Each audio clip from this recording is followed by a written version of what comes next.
Cerita ini bukan hanya horor biasa, teman-teman. Ini adalah pengalaman nyata yang menimpa Bambang ketika dia memutuskan mendaki Gunung Kemukus sendirian tanpa memberitahu siapapun. Dia berkata bahwa hanya ingin menulis buku tentang petualangan yang mendebarkan.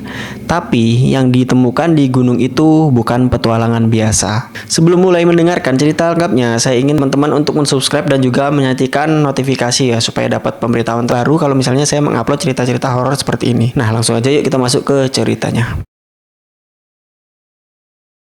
Assalamualaikum semuanya, nama saya Bambang Suwandi. Saya seorang pekerja kantoran biasa yang hidup di Semarang. Ini adalah cerita paling menakutkan yang pernah saya alami. Dan saya hanya ingin berbagi dengan channel ini. Karena saya percaya kalian akan percaya kepada saya. Semuanya dimulai 2 bulan yang lalu, tepatnya 15 Agustus 2024. Saya mulai memutuskan untuk mendaki Gunung Kemukus yang terletak di perbatasan Kabupaten Wonogiri dan Sragen, Jawa Tengah. Gunung ini dikenal dengan sejarah Indonesia karena menjadi tempat peristiwa gaib yang meninggalkan jejak yang panjang. Tapi saat itu, saya tidak terlalu peduli dengan semua itu. Saya hanya ingin menulis buku petualangan saya sendiri.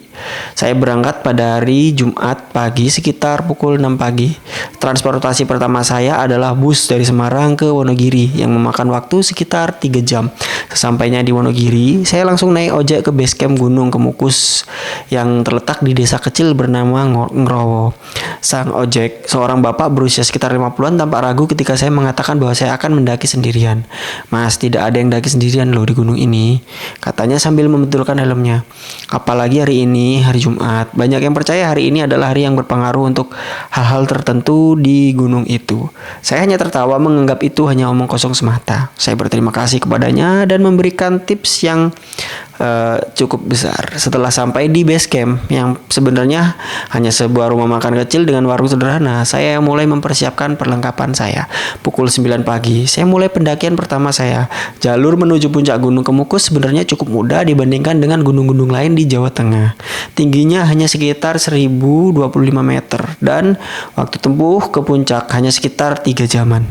Saya membawa tas ransel berisi air mineral, snack, kamera digital untuk mendokumentasikan perjalanan saya. Selama 2 jam pertama, semuanya berjalan normal. Saya bertemu dengan beberapa kelompok pendaki lain yang sedang turun. Mereka tersenyum dan mengatakan puncaknya indah pada saat ini. Seorang nenek-nenek dengan cucunya bahkan melambaikan tangan kepada saya. Saya mulai merasa santai. Sebenarnya ini tidak semenakutkan yang dipikirkan. Tapi saat saya mencapai pukul 11 siang dan mendekati ketinggian 850 meter, semua pendaki lain sudah menghilang. Saya tidak lagi bertemu dengan siapapun. Suara satwa liar mulai terasa lebih nyaring. Burung-burung berterbangan terlihat lebih agresif. Dan angin mulai bertiup lebih kencang menghasilkan suara yang aneh-aneh melalui celah-celah batu. Itu adalah saat pertama saya merasa bahwa sesuatu ada yang tidak benar.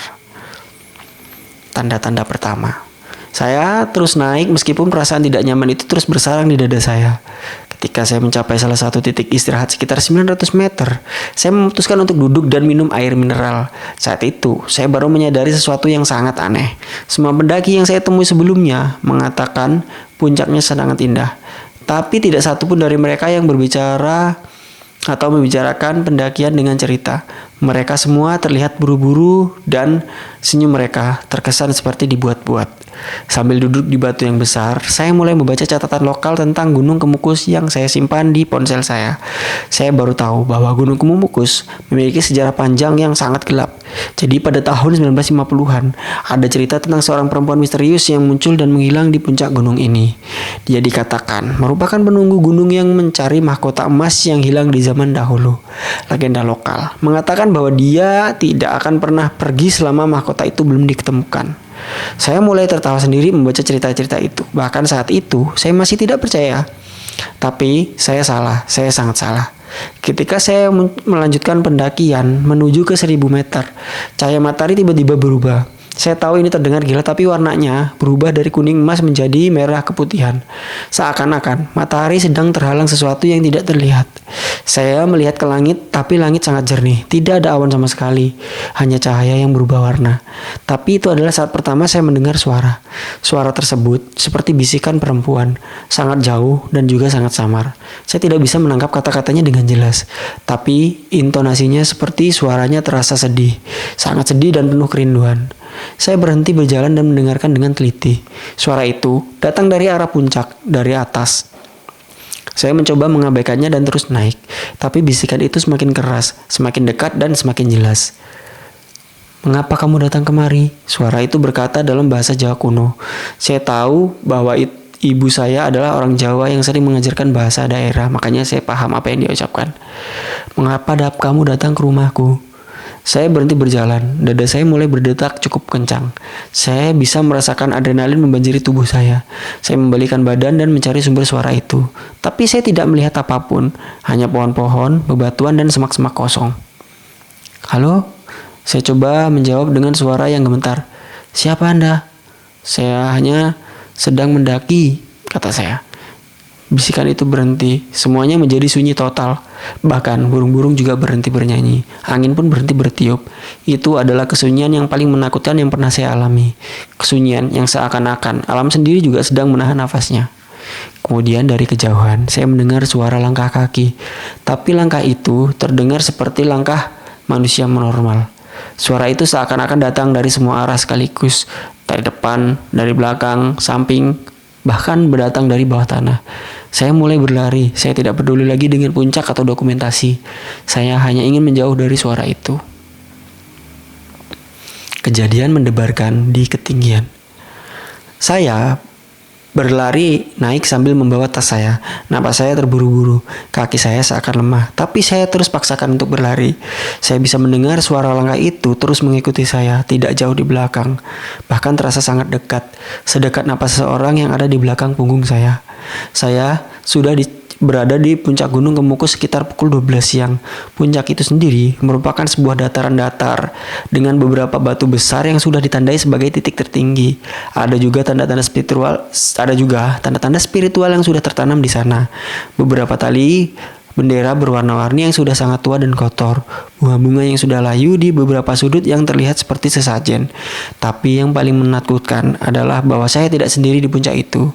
Ada seorang perempuan di sana.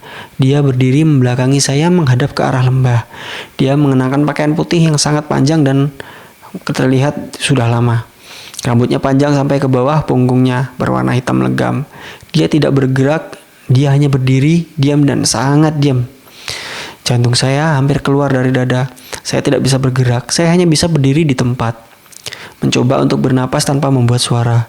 Kemudian dengan sangat perlahan, perempuan itu mulai menoleh ke saya. Hanya kepalanya, badannya tetap menghadap ke lembah. Tapi kepalanya berputar 180 derajat menghadap saya. Saya baru tahu bahwa manusia bisa membuat gerakan seperti itu. Wajahnya teman-teman. Saya tidak tahu bagaimana menggambarkannya dengan kata-kata. Wajah itu putih pucat seperti mayat yang baru saja ditarik dari kuburan. Matanya kosong dan hitam, tidak ada cahaya sama sekali. Bibirnya berwarna biru keunguan. Dia tersenyum, tapi senyum itu seperti bukan senyum manusia. Senyum itu terlihat seperti wajah yang dipaksa untuk tersenyum. Akhirnya, katanya dalam bahasa kuno yang sama dengan yang saya dengar sebelumnya. Akhirnya ada yang mendengarkan bisikan saya. Saya teriak, saya tidak bisa menahan diri untuk tidak berteriak. Suara saya bergema di seluruh puncak gunung. Tas saya jatuh dari tangan dan isinya berceceran di batu-batu. Perempuan itu mulai berjalan mendekati saya dengan gerakan yang sangat tidak alami. Seakan-akan kakinya tidak ditekuk dengan benar. Seolah-olah dia sedang berjalan, tetapi tubuhnya menghalangi kaku mayat. "Jangan takut," katanya. "Aku tidak akan menyakitimu. Aku hanya ingin berbicara dengan seseorang. Sudah sangat lama aku sendirian di sini." Saya mulai mundur sambil menatapnya.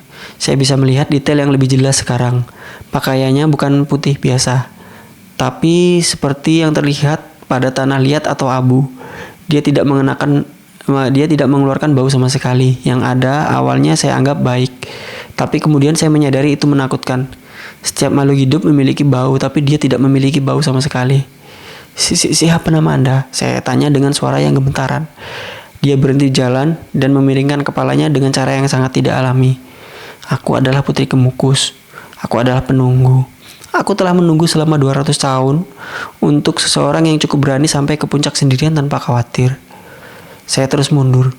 Saya sudah sampai di tepi dataran puncak. Satu langkah lagi, saya akan jatuh dari ketinggian 1000 meter. Apa yang kamu inginkan dari saya? Saya berteriak. Saya ingin membuat perjanjian denganmu, katanya. Kamu ngerti bukan? Di dunia ini ada perjanjian-perjanjian tertentu. Perjanjian antara manusia dan makhluk gaib yang lebih tua dari sejarah. Kamu mencari-cari cerita. Aku menawarkan cerita yang akan membuat orang-orang takut dan terpesona selamanya. Lalu apa harganya? Katanya. Sederhana, katanya tersenyum lebih lebar lagi. Kamu harus ke sini kembali setiap bulan pada malam Jumat. Kamu akan datang sendirian tanpa memberitahu siapapun.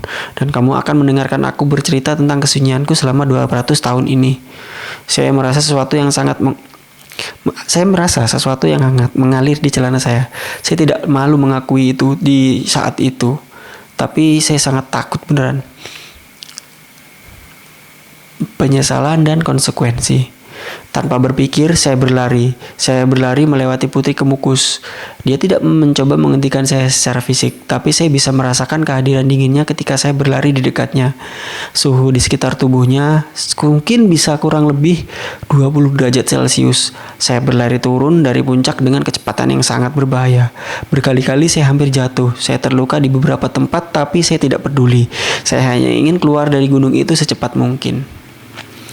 Saat saya berlari melewati titik istirahat 300 meter, saya melihat sesuatu yang membuat saya berhenti. Di pohon besar di sana, ada tulisan yang digores di kulit pohon. Tulisan itu baru, seperti baru ditulis. Saya bisa melihat pohon itu masih berdarah di mana tulisan itu diukir.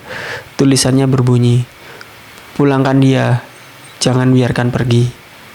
Saya tidak tahu siapa yang menulisnya, tapi saya yakin itu bukan Putri Kemukus. Ada sesuatu yang lain di gunung ini, sesuatu yang lebih menakutkan dari Putri Kemukus. Saya terus berlari sampai di base camp pukul 3 sore. Wajah saya pucat dan tubuh saya bergetar. Pemilik warung base camp, seorang ibu-ibu berusia 60-an langsung mengatakan bahwa dia tahu yang ada terjadi sesuatu. "Kamu bertemu dengan penunggu bukan?" tanya ibu-ibu itu tanpa menunggu jawaban saya. Banyak yang sudah bertemu dengannya. Mereka bersemua bercerita hal yang sama. Tapi tidak semua orang menerima perjanjian. "Kamu menerima perjanjian?" Saya menggeleng dengan keras. Tidak, saya hanya ingin pergi. Bu, itu mengangguk lembut. "Baik, tapi kamu harus tahu satu hal.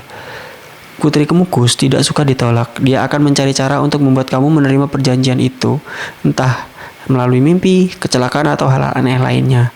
Sejak saat itu, setiap malam Jumat saya selalu bermimpi tentang puncak gunung itu. Saya bermimpi tentang Putri Kemukus yang menatap saya. Saya bermimpi tentang 2 tangan dingin yang mencoba menarik saya ke dalam mimpi itu sendiri.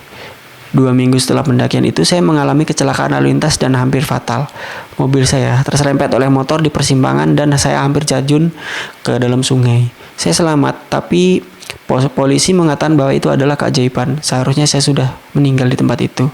3 minggu setelah pendakian, ibu saya yang tinggal di desa Ngerowo dekat base camp tiba-tiba jatuh sakit. Dokter tidak bisa menemukan apa yang menyebabkannya jatuh sakit seperti itu. Dia hanya mengatakan bahwa tubuh ibu sangat dingin. Suhunya tidak pernah naik. Saya tahu apa yang terjadi. Putri Kemukus membuat ibu saya menderita untuk menekan saya agar menerima perjanjiannya. Pada malam Jumat berikutnya, 3 minggu setelah pendakian pertama saya kembali ke Gunung Kemukus. Kali ini saya datang sendirian. Kali ini saya datang dengan sukarela.